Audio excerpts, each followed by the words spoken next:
रात 1 बजे 1 नवंबर 1943 यूएसएस बोरी एक यू बोट का शिकार कर रही है उत्तर अटलांटिक के भीषण तूफान में।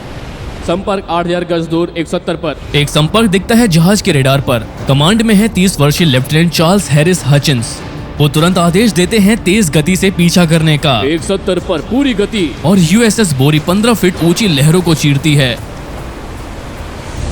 पर पास ही लगभग 5 समुद्री मील दूर U-405 मौजूद है, एक टाइप 7 की यू बोट जिसकी कमान कोवेटन कप्तान रोल्फ हेनरिक हॉफमैन के पास है। यू बोट सतह पर है और अंधेरे की छांव में अपनी बैटरियां चार्ज कर रही है जब जहाज की गहराई में हाइड्रोफोन ऑपरेटर को कुछ सुनाई देता है। ये पानी में घूमते प्रोपेलर की अनोखी आवाजें हैं। तेज रफ्तार जहाज दिशा 90। हॉफमैन जानता है इस इलाके में कोई मित्र जहाज नहीं है, ये जरूर अमेरिकी होंगे। गोते के लिए तैयार, सभी क्रू स्टेशन पर। यू बोट में अलार्म गूंज उठते हैं और 45 आदमी तुरंत सतह के नीचे गोता लगाने की तैयारी करते हैं। दूसरी ओर यूएसएस बोरी पर हचिंग्स अंधेरे में दुश्मन का कोई निशान ढूंढ रहे हैं। उन्हें कुछ दिखाई नहीं देता पर रडार ऑपरेटर लगातार अपडेट देता है। हचिंग्स जवाब में कोर्स बदलने का आदेश देते हैं। 1800 दिशा 270 और यू बोट रडार स्क्रीन से गायब हो जाती है। संपर्क हो गया सर। ये खबर हचिंस की रूह हिला देती है। यू बोट डूब गई है और इसका सिर्फ एक ही मतलब हो सकता है। जर्मन जानते हैं वो यहाँ हैं और अब दोनों चूहे बिल्ली की खतरनाक लड़ाई में हैं। आधी गति, सोनार पर कोई रिटर्न। सबमरीन के डूबने से यू बोट की गूंज को सोनार से ट्रैक करना ही एकमात्र चारा है। संपर्क मिला। सोनार संपर्क 2000 गज 170 पर, दिशा 170। हचिंस अवरोधन का आदेश देते हैं। यू बोट पर हाइड्रोफोन पर बैठा सबमरीन चालक सुन रहा है पर सिर्फ बोरी की समान दिशा ही पकड़ पा रहा। ये डेटा किसी पलटवार के लिए पूरा नहीं है। वो जो सुन सकता है वो है बोरी से आने वाले तेज प्रोपेलर और नियमित सोनार पल्स। वो बहुत करीब है कप्तान, बाएं मोड़ो। इस बीच यूएसएस बोरी पर सोनार संचालक यू बोट को रेंज में आते ट्रैक कर रहे हैं। 600 गज, बाय लॉन्चर जल बमों के लिए तैयार करो। दल तेजी से हरकत में आता है। बाईं ओर के जल बम खड़खड़ाते हुए तैयार होते हैं। फिर सोनार संकेत अचानक बदलता है। संपर्क हो गया सर। यू बोट सीधे उनकी कील के नीचे आ गया है। 500 गज, अब दाईं ओर, जल्दी बढ़ रहा है, पूरा दाईं ओर। हचिंस ने तेज मोड़ का आदेश दिया लक्ष्य का पीछा करने को। जहाज का पिछला हिस्सा सबमरीन की ओर घुमाते हुए ताकि जल बम आगे लग सके। 300 गज, दागो। बम जोरदार धमाके के साथ हवा में उड़ते हैं और समंदर में U-405 की नाक के ठीक पास गिरते हैं। धमाकों से यू बोट हिल जाती है। झटका सबमरीन की नाक पर प्रहार करता है। आगे पानी भर रहा है सर। जब सबमरीन पूरी तरह डूबी हो तो बाण रोकना असंभव होता है क्योंकि जल दबाव बहुत ज्यादा होता है। तो हॉफमैन के पास कोई चारा नहीं है। तोपें संभालो। यूएसएस बोरी आगे निकलता है और उसके नाविक विस्फोट के दृश्य को मुड़कर देखते हैं। पानी अभी भी धमाकों से हिल रहा है जब वो विशाल यू बोट को पानी के नीचे से उभरते हुए देखते हैं। ये हमारी पूंछ पर उभर रहा है। सर्च लाइट चालू करो, रडार रोशनी को दिशा बताओ। लाइट्स जलती हैं और U-405 रोशनी में साफ दिखता है। दर्जनों जर्मन हैच से बाहर निकल रहे हैं और वो अपनी 20 mm की तोपें लेकर हमला शुरू करते हैं। हथियार जोरदार धमाकों से जीवित होते हैं। लहरों पर गोले बिखरते हुए गोले यूएसएस बोरी के ढांचे पर वार करते हैं और ऊपरी हिस्से को छलनी करते हैं। अमेरिकी नाविक आड़ में कूदते हैं। U-405 पर जर्मन नाविक तेज हवा और लहरों से लड़ रहे हैं। बोरी की स्पॉटलाइट उनके चेहरों पर चमकती है जब वो 20 mm तोपें चलाते हैं, पर वो जानते हैं ये काफी नहीं है। जर्मन नाविक अपनी बेहद ताकतवर 88 mm डेक गन के लिए भागते हैं। हचिंस खतरा जानता है और तुरंत कुछ करता है। सभी तोपें लोकल कंट्रोल, सीधा निशाना। सभी तोपों को मनमानी फायरिंग को कहता है। पहले गोले जर्मनों के सिर के ऊपर से निकलते हैं और पीछे पानी में गिरते हैं, पर बोरी की 20 mm कैनन को निशाना ढूंढने में देर नहीं लगती। गोले U405 के आगे का हिस्सा छलनी कर देते हैं। जर्मन गनर तबाह हो जाते हैं और वो भी जो अहम 88 mm तोपें चला रहे थे। हम लोगों को खो रहे हैं। टैंक की तोपें मजबूत करो और ताकते रहो। एक के बाद एक सैनिक आ रहे हैं पर वो टिक नहीं पा रहे। वो गिरते हैं, इस अफरा तफरी में गहरे पानी में फिसलते हैं। बहादुर सैनिक 88 mm तक पहुंच जाते हैं और निशाने की कोशिश करते हैं, पर उन्हें सामने सिर्फ 4 इंच मुख तोपों की दीवार दिखती है जो उन्हीं पर तनी हुई है। देर हो चुकी है। गोलों की बौछार सीधे आगे के हिस्से पर लगती है। धुआं छटते ही U405 के 88 mm तोप और बहादुर क्रू जा चुके हैं।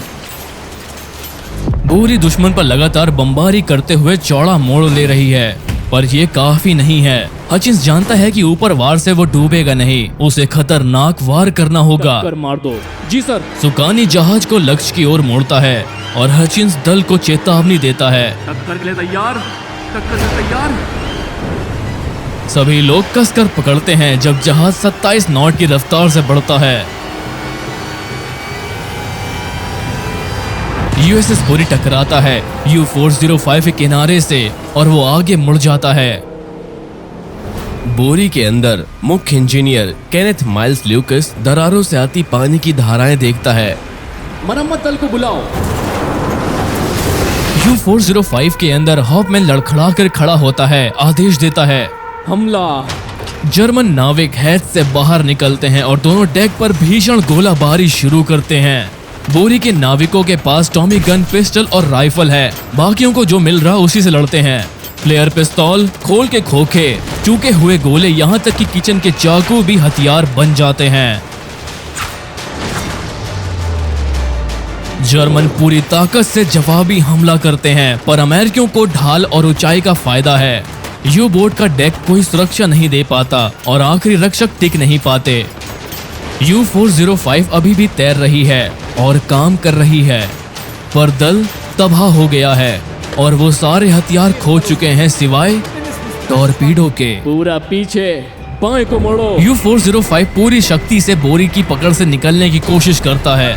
अमेरिकी देखते हैं कि U405 उनके नीचे से सरकना शुरू करता है, पर सब कुछ अमेरिकियों के पक्ष में नहीं है। अंदर इंजन कक्ष में इंजीनियर तेजी से मरम्मत कर रहे हैं जब पानी तेजी से भर रहा है। ल्यूकस और उसकी टीम टरबाइन चलाते रहते हैं, पानी से जूझते हुए इंजन को चालू रखने के लिए। जहाज आगे बढ़ता है, उसके ढांचे में सैकड़ों टन पानी भर चुका है।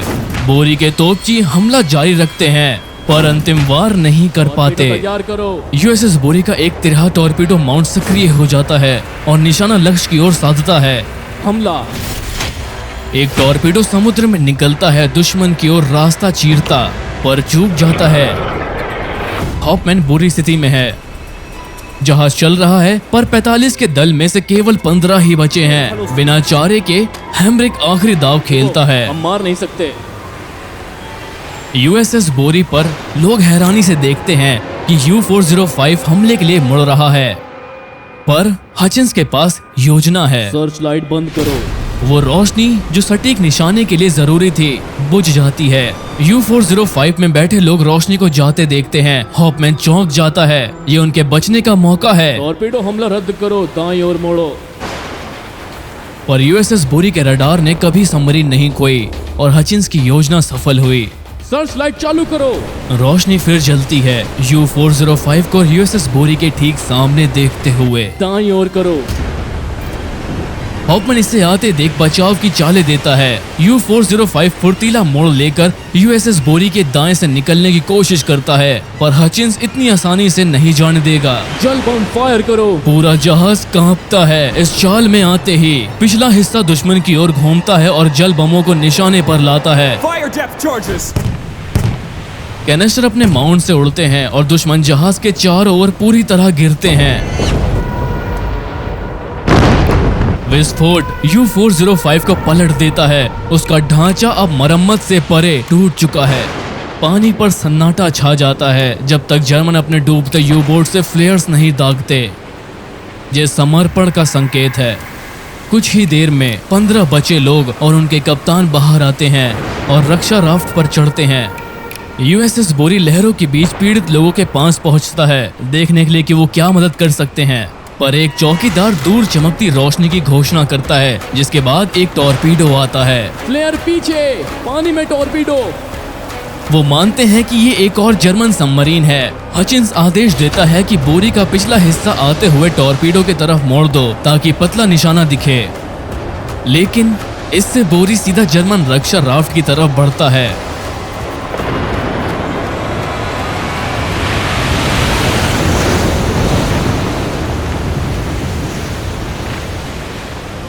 बोरी के क्रू को बचाव का इंतजार कर रहे बचे जर्मनों को मजबूरन छोड़ना पड़ा। बचाव कभी नहीं आया और U-405 के सभी आदमी अटलांटिक में खो गए। यूएसएस बोरी मुठभेड़ जीतता है, लेकिन बेहद घायल हो चुका है। पानी भरना रोका नहीं जा सकता। ल्यूकस और उसके लोग इंजन चलाते हैं, यहाँ तक कि वॉल तक पहुँचने के लिए वो गोता लगाते हैं। आखिरकार वो छत की हैच से बाहर निकलते हैं। क्रू जहाज छोड़ देता है। अफसोस, समुद्र ने भी 122 में से बोरी के 27 लोगों को निगल लिया, इससे पहले कि बचाव जहाज पहुंचते। दोनों लेफ्टिनेंट कमांडर चार्ल्स हैरिस हचिंस और केनेथ माइल्स ल्यूकस युद्ध में बच गए। हचिंस को उनके काम के लिए नेवी क्रॉस से सम्मानित किया गया।